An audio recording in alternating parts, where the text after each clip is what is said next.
Good morning, fellow survivors. Are you ready to venture out on the roads of Manila? Kuya, barya lang po, chasing the bus. Para po sa tabi.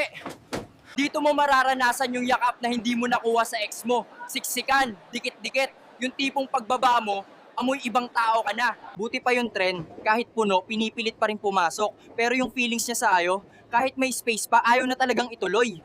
Aray ko po. Kuya, barya lang po sa umaga. 10 pa, kasya pa yan. Kahit yung pisngi mo, nakadikit na sa bintana. Isang kembot na lang, labas na tayo sa kalsada. At huwag nating kalimutan ang ating pambansang exercise, ang paghabol sa bus.